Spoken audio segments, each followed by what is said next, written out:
Hello નમસ્કાર વિદ્યાર્થી મિત્રો, વૈદ ડિજિટલ એજ્યુકેશનમાં આપનું હાર્દિક સ્વાગત છે। આજે આપણે ધોરણ 7 વિષય ગુજરાતીની અંદર 10મું ચેપ્ટર ગુજરાતના ગરવા લોક ગાયિકા, તો વિદ્યાર્થી મિત્રો એનો ભાગ 1 નું આપણે સરસ મજાની સરળ જે સમજૂતી છે એ સમજૂતી જોવાના છે। તો ખાસ ચેનલમાં નવા હોય તો ચેનલ સબસ્ક્રાઇબ કરો, બાજુમાં બેલ આઇકનને પ્રેસ કરો જેથી તમને અવનવા વિડીયોની માહિતી નોટિફિકેશન મળતી રહે। વિડીયો લાઈક કરો, તમારા મિત્રો દોસ્તોને શેર કરો અને હા, પ્રથમ સેમેસ્ટરનું આ છેલ્લું ચેપ્ટર છે। તો 10મું ચેપ્ટર છે ગુજરાતના ગરવા લોક ગાયિકા, મહાન લોક ગાયિકા જેમના લેખક છે પન્ના ત્રિવેદી। વિદ્યાર્થી મિત્રો, પહેલા તો આપણે લેખક પરિચય લેવાનો ફરજિયાત, કારણ કે આમાંથી એકાદો પ્રશ્ન પૂછાય અને પછી પાઠને અંતર્ગત જે બીજો પેરેગ્રાફ હોય એ સમજવો પડે। તો પન્ના ત્રિવેદીનું જન્મ સ્થળ સિદ્ધપુર છે। સિદ્ધપુર પાટણ તમે નામ સાંભળ્યું હોય। તેઓ વીર નર્મદ દક્ષિણ ગુજરાત યુનિવર્સિટી VNSGU, બરાબર, વીર નર્મદ સાઉથ એટલે કે દક્ષિણ ગુજરાત યુનિવર્સિટીમાં અધ્યાપક તરીકે કાર્યરત છે। એટલે કે આજની તારીખમાં સેવા આપી રહ્યા છે, કાર્યરત છે, કાર્ય કરી ચૂક્યા નથી, બરાબર। એ જે પ્રોફેસર શિક્ષક તરીકે પોતે સેવા આપે છે। તેઓ વાર્તાકાર હોવાની સાથે, એટલે કે તેઓ વાર્તા નવી નવી બનાવે છે, એની સાથે સાથે કવિ પણ છે, બરાબર, વિવેચક અને અનુવાદક, સંપાદક પણ છે। મોજાર તેમનો કાવ્ય સંગ્રહ છે। કયો? મોજાર। એકાંતની ચીસ અને રંગ વિનાનો રંગ એમના વાર્તાના સંગ્રહો છે।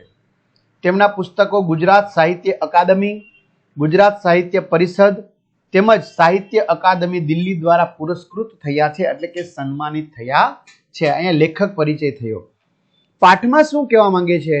તો કે આ ચરિત્ર નિબંધની અંદર, બરાબર, ગુજરાત રાજ્યના કોકિલ કંઠી એટલે કે કોયલની જેમ મીઠા અવાજવાળા નૈસર્ગિક એટલે કે કુદરતી રીતે કોયલનો જે મીઠો ટહુકાર આપને વસંત ઋતુમાં સાંભળવો ગમે એવા ગાયિકા એટલે કે ગાયકશ્રી પદ્મશ્રી એટલે કે પદ્મશ્રીનો જેને એવોર્ડ મળેલો છે, સન્માનિત છે, એવા દિવાળીબેનનો એટલે કે દિવાળીબેન ભીલનો વિગતે પરિચય આપવામાં આવ્યો છે। વિદ્યાર્થી મિત્રો, યુટ્યુબની અંદર તમે આ દિવાળીબેન ભીલના ગીત છે એ સર્ચ કરી શકો છો। અસંખ્ય ગુજરાતી લોકગીત છે, લોકો દ્વારા ગવાયેલા ગીતો, લોકગીત ગાઈને ગુજરાતના જે શ્રોતાઓ છે, જે સાંભળનારાઓ છે, એને મુગ્ધ કરી દીધા છે, બરાબર, જાણે કે ભાન ભૂલવાડી દીધી છે ને મુગ્ધ કર્યા કહેવાય। તો આ મહાન ગાયિકાની જે સાદગી જે છે, બરાબર, એમની જે સરળતા છે, એમની જે નિખાલસતા છે, તો એના દર્શન આ નિબંધ વાંચતી વખતે અચૂકપણે થશે। આજકાલની જેમ નહીં, એક ગીત ઉપડી જાય એટલે એના તેવર બદલાઈ જાય, એની જે હાલચાલ બોલચાલ આ તે બધું બદલાઈ જાય, રેણી કેણી બદલાઈ જાય, એના જેવા આ નહોતા। એ શીખવા જેવું છે। ઘણા બધા વિદ્યાર્થી મિત્રો કહે છે, સર અમારે આગળના પાઠના વિડીયો જોવા હોય, બીજા વિષયના વિડીયો જોવા હોય, પરીક્ષા આવી ગઈ તો એના પેપર જોવા હોય, તો ક્યાંથી મળશે સર? તો ભાઈ, વેદ ડિજિટલ એજ્યુકેશન નામની એપ્લિકેશનમાં નીચે મુજબની તમામ માહિતી મળવાની છે। અને આ એપ્લિકેશન ક્યાંથી ડાઉનલોડ થશે એમાં સમજાવું। જો શું મળશે? બધા જ વિષયના પાઠ્યપુસ્તકના પ્રકરણની સમજૂતીના વિડીયો, જેમાં તમે શિક્ષકને જોઈ શકશો, અભ્યાસ અને સ્વાધ્યાયની સમજૂતીના વિડીયો, PDF, વિષય પ્રમાણેનું મટીરિયલ, પરીક્ષા માટે ઉપયોગી અસાઇનમેન્ટ, પરીક્ષાના પેપરો, એકમ કસોટીના પેપરો, જિલ્લા પ્રમાણેના પેપરો, સ્વાધ્યાયન પોથી, પ્રોજેક્ટ પ્રવૃત્તિ બુક, આ બધું જ તમે ગેમ ડાઉનલોડ કરો ત્યાં જઈને ડાઉનલોડ કરો। ઓપન કરશો એટલે આ પેજ ખુલે, એમાં તમારા મોબાઈલ નંબર નાખો, સેન્ડ OTP કરો, 4 આંકડાનો OTP નાખશો એટલે પેડ કોર્સમાં જુદા જુદા પેડ પ્લાન, એક્ઝામ પેપરમાં પેપરો, 3 થી 12માં 3 થી 12 ધોરણના વિડીયો, તમારા મિત્રો દોસ્તોને જાણ કરી શકો ભાઈ 12 ધોરણ સુધી ઉપયોગી છે। તમારું ધોરણ પસંદ કરો, બરાબર, વિષયમાં પાઠવાઇઝ વિડીયો જુઓ, અથવા શાળા મિત્રો હોય તો ધોરણમાં તમારું ધોરણ પસંદ કરી વિષય પ્રમાણે પાઠવાઇઝ વેદ ડિજિટલના વિડીયો જોઈ શકશો। તો વિદ્યાર્થી મિત્રો, 3 થી 12 ધોરણના વિડીયો છે, એટલે બરાબર તમને બહુ ઉપયોગી થવાના છે 12 ધોરણ સુધી। જો દિવાળીબેન ભીલ છે એમનો અહીંયા પોસ્ટર ચિત્ર આપવામાં આવ્યું છે. લોકગીતો આપણા ગુજરાતની એક આગવી એટલે વિદ્યાર્થી મિત્રો થશે અનોખી. જો ભાઈ આપણા સમજૂતીના વિડીયો ઘણા મોટા બને છે. ઘણા બધા વિદ્યાર્થી મિત્રોની કમેન્ટ હતી કે સર તમારા વિડીયો મોટા બને છે. બરાબર, તો વિદ્યાર્થી મિત્રો ચોખવટ કરી દઉં, વિડીયો આપણા મોટા બનશે જ. એનું કારણ છે આપણે એકે એક શબ્દ છે એનો અર્થ સમજવાનો છે. કારણ કે ઘણીવાર પરીક્ષામાં પ્રશ્ન પૂછાય શબ્દ બનાવી ફેરવી, તો આપણને આવડતો હોવો જોઈએ. વેદ ડિજિટલ એજ્યુકેશનના વિદ્યાર્થી મિત્રોને આવડતું હોવું જોઈએ.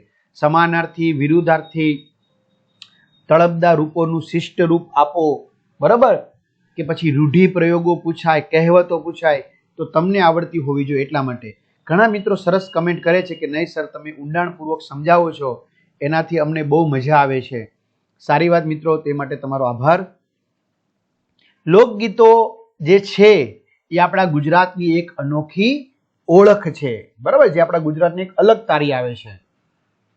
ભાગ્યે જ કોઈ એવો ગુજરાતી જડશે કે જેણે મારે ટોડલે બેઠો રે મોર ક્યાં બોલે. બરાબર, ભાગ્યે જ કોઈ એવો ગુજરાતી. હા, અત્યારે તમારી જેવડી ઉંમરના વિદ્યાર્થી મિત્રો છે, કદાચ એને નહીં સાંભળ્યા હોય, પણ તમારી ઘરે તમારા પપ્પા, તમારા મમ્મી, તમારા દાદા, તમારા દાદી, નાના નાની, મામા મામી, કોઈ પણ મોટા હોય થોડાક 25-30 વર્ષની એજના કે એનાથી મોટી ઉંમરના, એને તમે પૂછશો આ ગીત સાંભળ્યું હશે કે મારે ટોડલે બેઠો રે મોર ક્યાં બોલે. બરાબર, દાદા હો દીકરી, બરાબર, આ ગીતે સાંભળ્યું છે. સોના વાટકડી રે કેસર ઘોડિયા વાલમ, સોના વાટકડી રે કેસર ઘોડિયા વાલમિયા. કદાચ તમે આ નવરાત્રીમાં સાંભળ્યું હશે આ ગીત, હે ને? તો આવા લોકગીતો નહીં સાંભળ્યા હોય એવું ભાગ્યે જ તમને કોઈક વ્યક્તિ મળશે. મેં કીધું ને એમ, નાની ઉંમરના છે 10-15 વર્ષના, એને કદાચ આવો નહીં સાંભળ્યા હોય. જેની રચનાર કોઈ એકાદ વ્યક્તિ ન હોય, પણ લોક સમૂહમાં કંઠસ્થ એટલે કે મોઢે હોય, પરંપરા રૂપે સચવાઈને ગવાયા હોય તે લોકગીત. તમને પરીક્ષામાં પૂછે લોકગીત કોને કહેવાય? લોકો દ્વારા ગવાયેલા ગીતો.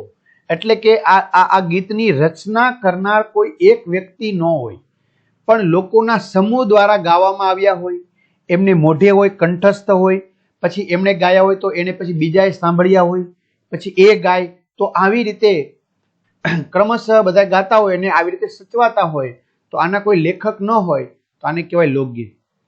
આ લોકગીતોમાં ગુંજતો એક અનોખો, એટલે કે આ લોકોના આ લોકગીતો છે એમાં ગુંજતો એક અનોખો એટલે બીજા બધા કરતા અલગ નારી કંઠ. નારી કંઠ એટલે સ્ત્રીના અવાજમાં ગુંજતો એક અનોખો સ્વર. એટલે કોણ? તો કે એ વ્યક્તિ એટલે દિવાળીબેન. એમના અવાજનો જાદુ તમારા પર ન થાય તો જ નવાય. જો એમનો અવાજ એટલો સરસ મજાનો મીઠો હતો, તો એમના અવાજનો જે આ જાદુ છે એ તમારા ઉપર ન થાય તો જ નવાય લાગે. એટલે કે એમના ગીત છે, એમનો જાદુ તમારા ઉપર થઈ જાય, એટલે કે તમે પણ સાથે સાથે ગીત ગાવા લાગી જાઓ. ગુજરાતી લોકગીતોના લતા મંગેશકર. જો એમને શેનું બિરુદ મળ્યું છે? લતા મંગેશકર આપને ખબર છે સામાન્ય રીતે હિન્દી ગીતો ગાયા છે, પરંતુ ગુજરાતી લોકગીતોના લતા મંગેશકર એટલે કોણ? તો કે સુપ્રસિદ્ધ પ્રખ્યાત એવા દિવાળીબેન. આ દિવાળીબેનનો જન્મ 2 જૂન 1943ના રોજ અમરેલી જિલ્લાના ધારી તાલુકાના દલખાણિયા ગામે થયો હતો. દિવાળીબેનનો ભીલનો જન્મ ક્યારે થયો હતો? 2 જૂન 1943ના રોજ. ક્યાં થયો હતો? અમરેલી જિલ્લાના ધારી તાલુકાના દલખાણિયા ગામે થયો હતો. તેમની મૂળ અટક લાઠિયા હતી. એમની મૂળ અટક શું હતી? લાઠિયા. એમના પિતા પૂંજાભાઈ, એમના પિતાનું નામ શું છે? પૂંજાભાઈ. એને રેલવેમાં નોકરી મળવાથી, એને એ સમયમાં રેલવેની અંદર નોકરી મળી હશે એમના પિતાને, એટલે પોતાનું ગામ છોડીને, જે એમનું ગામ દલખાણિયા છે, એ દલખાણિયા ગામ છોડીને કંઈક ચિંતા અને હોશ સાથે જૂનાગઢ મુકામે આવ્યા, એટલે કે જૂનાગઢ રહેવા માટે આવ્યા, પોતાનું ગામ છોડીને, કારણ કે એમના પિતાને નોકરી મળી. એટલે કંઈક ચિંતા. હવે આપણા મનમાં થાય કે કંઈક ચિંતા, આને વળી શેની ચિંતા? તો વિદ્યાર્થી મિત્રો, એ સમયે એવું થતું કે બીજા ગામમાં આપણે સેટ થશું કે નહીં થાય, આપણે મોટા સિટીમાં જઈએ છીએ તો ત્યાં ખર્ચા પણ વધુ લાગશે, બરાબર, એટલી આપણી પાસે આવક નથી, એવી કંઈક ચિંતા હતી. અને હોશ, આનંદ પણ હતો કે આપણે ગામમાંથી બીજા મોટા શહેરોમાં જશું તો ત્યાં આપણે રોજી રોટી મળશે, બરાબર, આપણે નવા કંઈક કામ ધંધા કરી શકશું, એમ હોશ પણ હતો. અને જૂનાગઢ મુકામે આવ્યા ત્યારે દિવાળીબેનની ઉંમર લગભગ 9 વર્ષની હતી. ત્યારે દિવાળીબેનની ઉંમર કેટલી હતી? 9 વર્ષની. જૂનાગઢ આવ્યા ત્યારે. ત્યારથી લઈને જીવનના છેલ્લા શ્વાસ સુધી દિવાળીબેન ગિરનારના ખોળે જ રહ્યા. ગિરનારના ખોળે જ રહ્યા એટલે વિદ્યાર્થી મિત્રો ક્યાં રહ્યા? જૂનાગઢમાં. ઘણા બધા વિદ્યાર્થી મિત્રો જૂનાગઢ ગયા હશે અને ગિરનાર પર્વત છે ચડ્યા હશે, અથવા તો જ્યારે દેવ દિવાળી માથે, બરાબર, દેવ ઉઠી 11 કહેવાય ત્યારે ગિરનારની પરિક્રમા કરવા માટે ગયા હશે. તો એ જૂનાગઢમાં આવેલો છે ગિરનાર. ગુજરાતનો ઊંચો પર્વત છે ગિરનાર. એટલે કે 9 વર્ષની ઉંમરથી માંડીને પોતે જીવનના છેલ્લા શ્વાસ સુધી પોતે જીવ્યા ત્યાં સુધી ગિરનારના ખોળે જ રહ્યા. લોક સંગીતની કોઈ પણ શાસ્ત્રીય તાલીમ લીધા વિના, હવે શાસ્ત્રીય એટલે કે શાસ્ત્રો સંબંધી એને કહેવાય શાસ્ત્રીય. તો લોક સંગીતની એને કોઈ પણ તાલબદ્ધ એટલે કે શાસ્ત્રીય, શાસ્ત્ર શુદ્ધ તાલીમ લીધી નહોતી. તાલીમ વિના તેઓ ગુજરાતના મહાન અને લોકપ્રિય ગાયિકા કઈ રીતે બન્યા, એ કોયડાનો ઉકેલ ખરેખર તો તેમના ઉછેરમાં છે. જો આપણા મનમાં પ્રશ્ન થાય કે આટલા મોટા મહાન અને લોકોના પ્રિય એવા આ દિવાળીબેન ભીલ ગાયિકા બન્યા, તો નક્કી એણે કોઈ શાસ્ત્રીય તાલીમ લીધી હશે.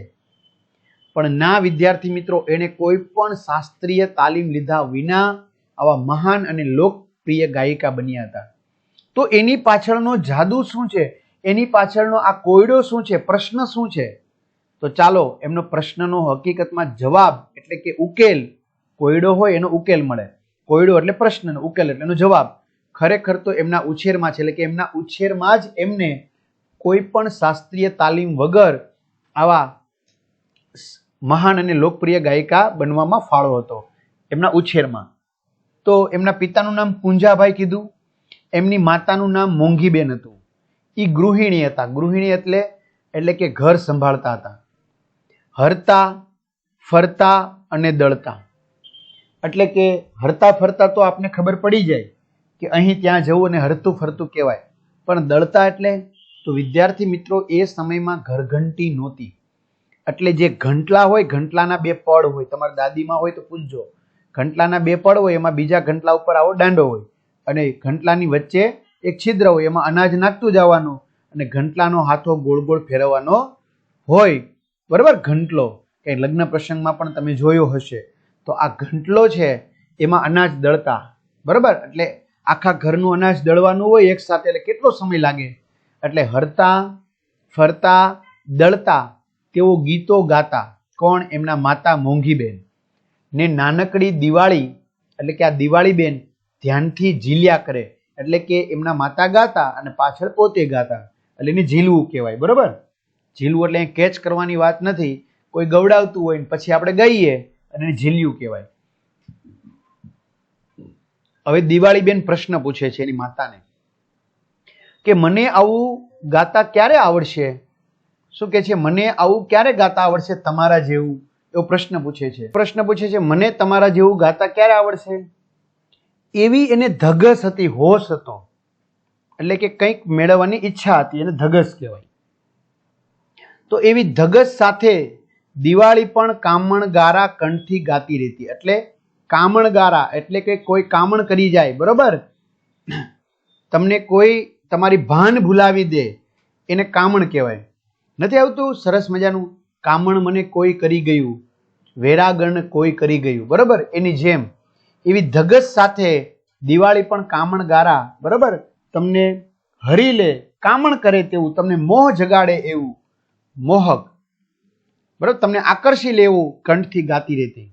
જોકે આ નાનકડી દિવાળીએ નિશાળમાં જઈને કક્કો બારખડી ઘૂંટિયા હતા કે કેમ એ પ્રશ્નનો જવાબ મેળવવો અઘરો છે.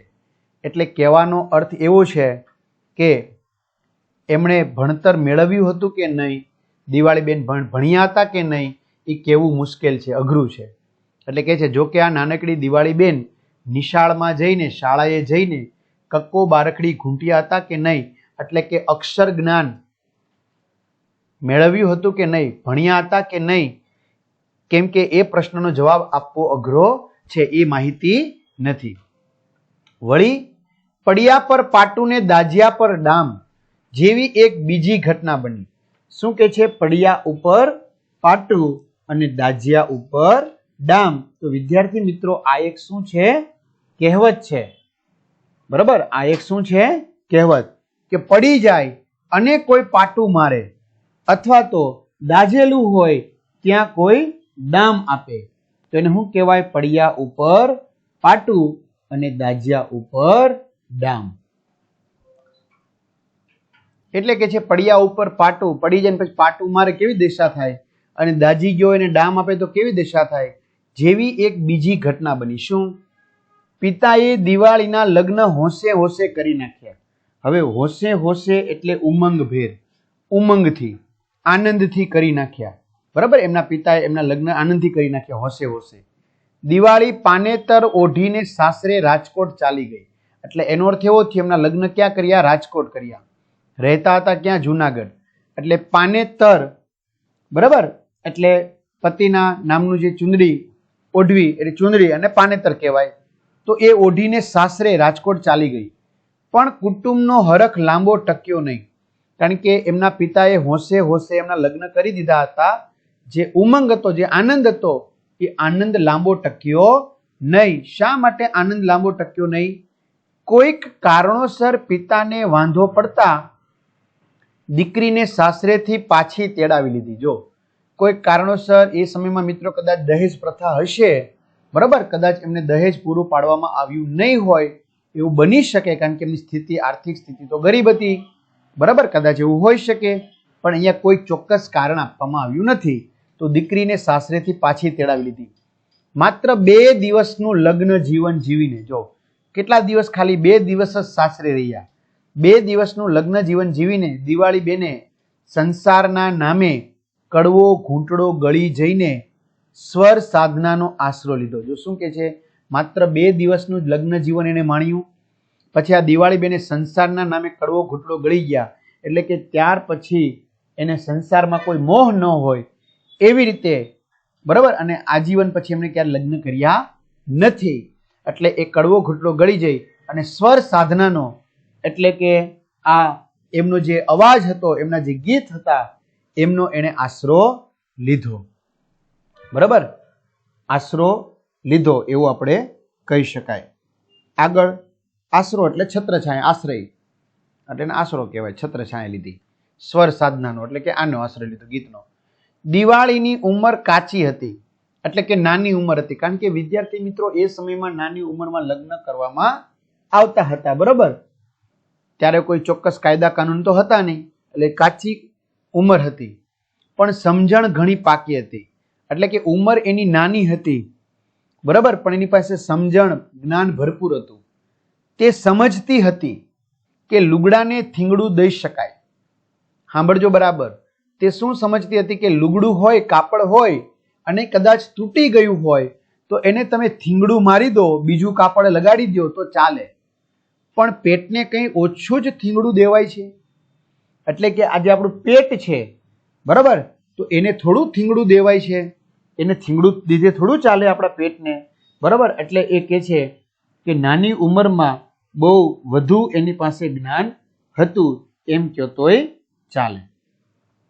પોતે ભારરૂપ ન બને તેની કાળજી રાખીને તે કુટુંબને મદદરૂપ થવા લાગી. જો પોતે પોતાના પિતાને, કારણ કે એની આર્થિક સ્થિતિ તો નબળી હતી, બરાબર, એમાં સાસરેથી પાછા આવી ગયા, એટલે પોતે પોતાના ઘરમાં એક બોજારૂપ ન બને, ભારરૂપ એટલે બોજારૂપ ન બને તેની કાળજી રાખીને તે કુટુંબને મદદરૂપ થવા માંગતા હતા અને મદદરૂપ થવા લાગી.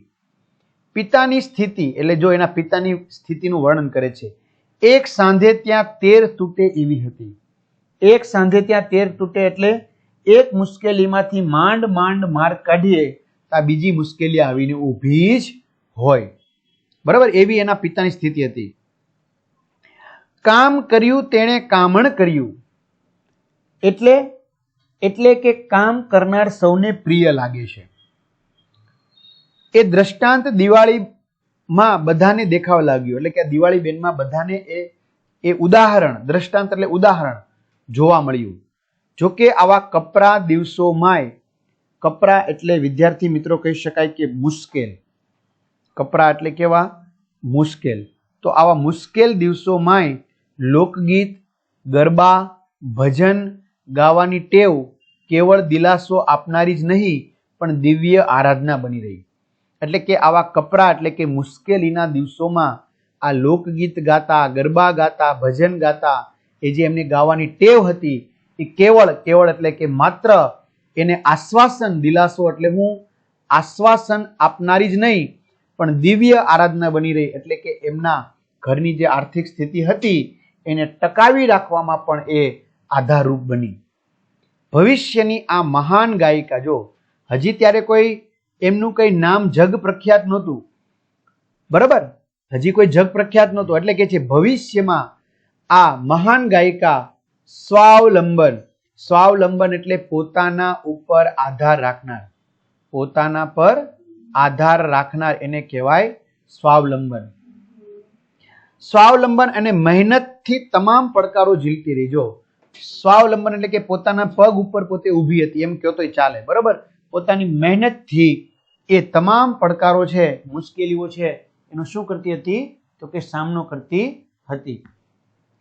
તેણે બાલ મંદિરમાં તેડાગર રૂપે કામ કર્યું. તેડાગર એટલે વિદ્યાર્થી મિત્રો બાળકોને તેડી જવાના અને મૂકી જવાના, એટલે કે લઈ જવા અને લઈ આવવા, એને તેડાગર કહેવાય.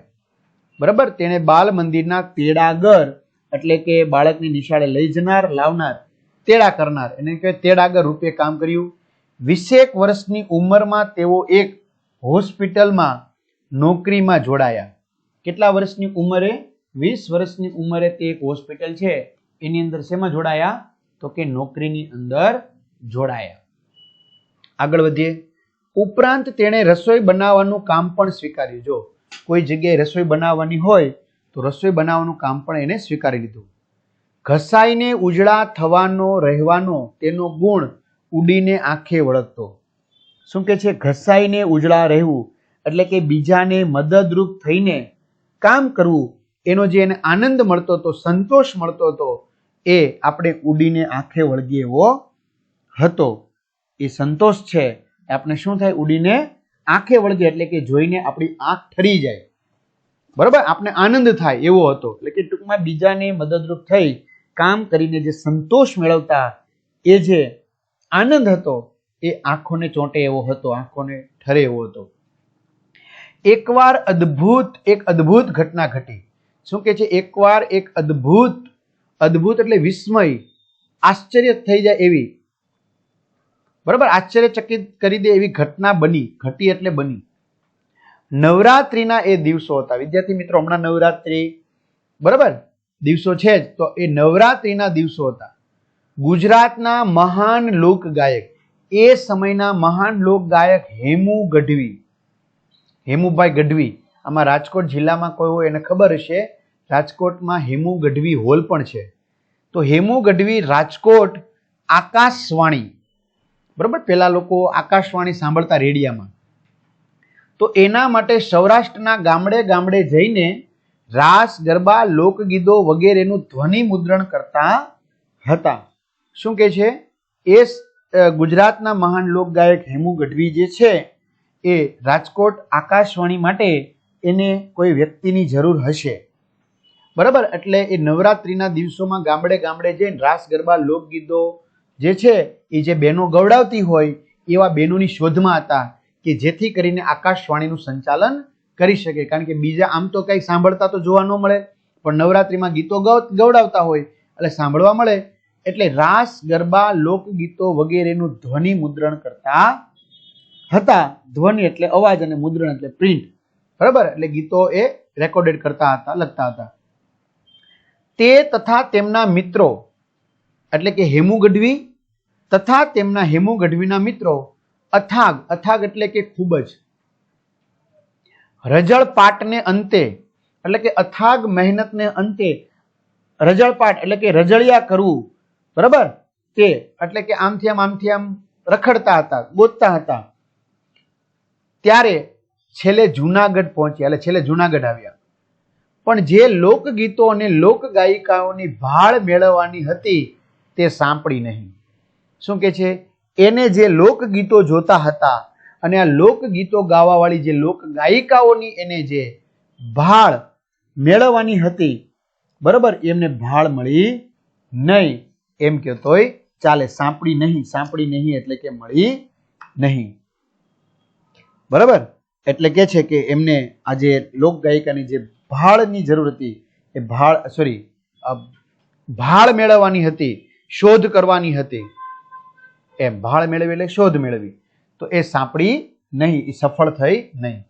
છેવટે થાકીને સહુ પોતાના ઉતારે પાછા ફર્યા ને ઝોલે ચડ્યા. એટલે કે છેવટે બધા થાકી ગયા અને સૌ પોતપોતાના ઉતારો જ્યાં આપ્યો હતો આશરો રહેવા માટેનો, રાતવાસો કરવા માટે, ત્યાં પાછા ફર્યા અને ઝોલે ચડ્યા એટલે કે ઊંઘ આવવા લાગી. ઝોલે ચડ્યા એટલે કે ઊંઘ આવવા લાગી. પણ હેમુ ગઢવી હજી જાગતા હતા. હેમુ ગઢવી હજી સૂતા નહોતા. એના મિત્રોને ઝોલા આવવા મળ્યા, ઊંઘ આવવા લાગી, પણ એને નહોતી આવતી. મોડી રાત્રે તેમના કલા પારખું કાનને, હવે જો કલા પારખું એટલે કે કલાને પારખી શકે તેવા એને કહેવાય કલા પારખું. તો મોડી રાત્રે તેમના કલા પારખું કાનને, કારણ કે એમનો મૂળ તો શું હતો તો કે એ પણ સરસ મજાના લોક ગાયક હતા, એટલે એને તો મીઠો અવાજ હોય તરત ખબર પડી જાય. તો એક મધુર અવાજ સંભળાયો, એક મીઠો અવાજ સંભળાયો.